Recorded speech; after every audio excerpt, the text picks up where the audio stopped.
Bantu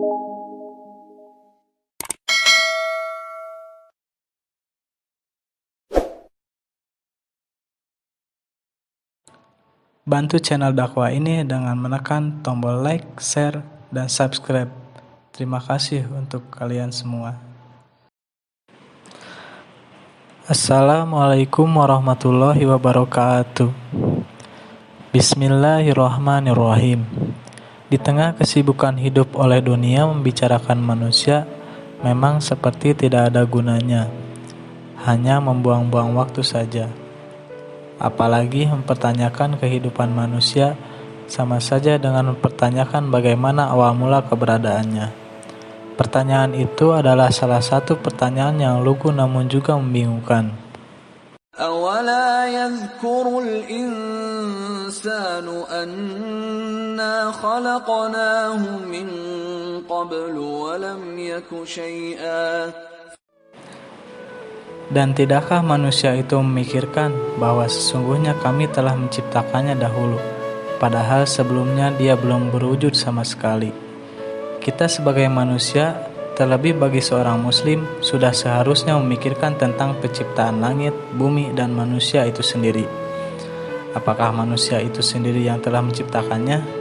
Sungguh tidak masuk akal jika manusia yang telah menciptakannya, karena dalam Quran surat Maryam ayat 67 yang telah disebutkan di atas, bahwa manusia pun tidak ada sebelumnya. Sebab yang disebut dengan menciptakan ialah membuat sesuatu dari tidak ada menjadi ada. Walaupun manusia membuat berbagai macam barang, akan tetapi bahan dasar dari barang tersebut tidak diciptakan oleh manusia. Oleh karena itu, hanya Allah lah yang mampu melakukannya tanpa bantuan apapun. Dialah yang telah menciptakan dan membuat segala sesuatunya tanpa contoh terlebih dahulu. Sangat masuk akal bahwa Allah yang telah menciptakan segala sesuatunya, baik yang ada di langit maupun di bumi tanpa adanya kekurangan. Melihat alam dengan serba-serbi keindahan, kebesaran, teratur, seimbang, harmonis, tergetarlah di dalam jiwa kita hendaknya bertanya, adakah gerangan rahasia di baliknya? Laksana melihat sebuah mahligai atau istana yang mewah indah berseri, penuh dengan serba kebesarannya. Begitupun dengan manusia itu sendiri. Dia adalah ciptaan Allah seperti yang telah disebutkan dalam Quran surat Maryam di atas. Karena manusia disebut dengan makhluk yang tidak ada sebelumnya. Kemudian Allah menciptakannya karena Allah adalah Khalik, pencipta.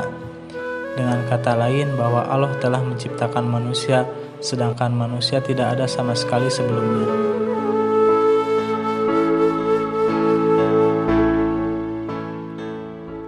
Wallahu akhrajakum min butuni ummahatikum la ta'lamuna shay'an وجعل لكم السمع والأبصار والأفئدة لعلكم تشكرون. Dan Allah mengeluarkan kamu dari perut ibumu dalam keadaan tidak mengetahui sesuatu pun, dan Dia memberimu pendengaran, penglihatan, dan hati nurani agar kamu bersyukur. Quran Surat An-Nahl ayat 78.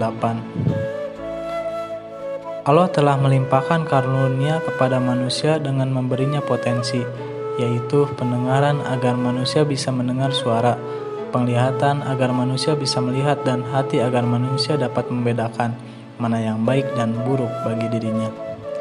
Sesungguhnya Allah menjadikan kesemuanya dalam diri manusia agar mampu melaksanakan segala perintahnya. Telinga untuk mendengar seruan Allah, mata untuk melihat ciptaan Allah, dan hati untuk memahami ayat-ayat Allah. Oleh karena itu, manusia patut mensyukurinya dengan menjalankan ketaatan kepada Allah.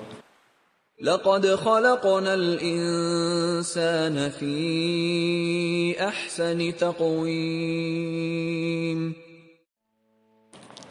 Sungguh kami telah menciptakan manusia dalam bentuk yang sebaik-baiknya. Jika dibandingkan bentuk fisik atau tubuh manusia dengan makhluk yang lain, maka manusia memiliki bentuk yang lebih baik. Tubuhnya yang tegak berdiri dengan susunannya yang seimbang, dan bagian-bagian tubuh yang saling sesuai, yaitu maksudnya kaki untuk berjalan, tangan untuk menggenggam, dan kepala tempat beberapa indera, mulai dari telinga untuk mendengar, mata untuk melihat, hidung untuk mencium atau menghirup bau, dan lidah untuk mencap rasa dan berbicara. Selain itu, manusia dilengkapi dengan akal untuk memahami sesuatu yang tidak dimiliki oleh makhluk lainnya. Jika kita renungkan mengenai penciptaan manusia, maka tidak akan ada yang berani untuk menghinakan ciptaan Allah yang sempurna ini. أفحسبتم أنما خلقناكم عبثا وأنكم إلينا لا ترجعون. Maka apakah kamu mengira bahwa kami menciptakan kamu main-main tanpa ada maksud, dan bahwa kamu tidak akan dikembalikan kepada kami? Quran Surat Al-Mu'minun ayat 115. Justru dengan bentuk yang sempurna dan diberikannya akal, itulah manusia diciptakan tidak untuk main-main, tidak hanya sekedar untuk makan, minum, untuk bersenang-senang, dan menikmati keindahan dunia saja, tanpa adanya perintah dan larangan. Namun sayangnya, nikmat yang besar ini tidak disyukuri oleh kebanyakan manusia, melainkan hanya sedikit saja yang mensyukurinya atas apa yang telah Allah berikan kepadanya. Kebanyakan mereka berpaling pada sikap syukur, sibuk dengan permainan yang melalaikan dan senang dengan perkara yang hina. وَمَا خَلَقْتُ الْجِنَّ وَالْإِنسَ إِلَّا لِيَعْبُدُونَ. Aku tidak menciptakan jin dan manusia melainkan agar mereka beribadah kepadaku. Quran Surat Az-Zariyat ayat 56. Allah memiliki maksud dan tujuan atas penciptaan manusia, yaitu agar manusia menaati segala perintah dan larangan Allah.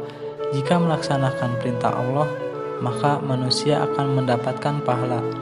Namun, jika melaksanakan larangannya, maka manusia mendapatkan dosa. Kelak itu semua akan manusia pertanggungjawabkan kepada Allah atas apa yang telah diperbuatnya selama di dunia. Mari kita evaluasi diri kita agar menjadi lebih baik lagi dan mengorientasikan hidup hanya untuk meraih ridhonya. Billahi taufiq wal hidayah. Assalamualaikum warahmatullahi wabarakatuh.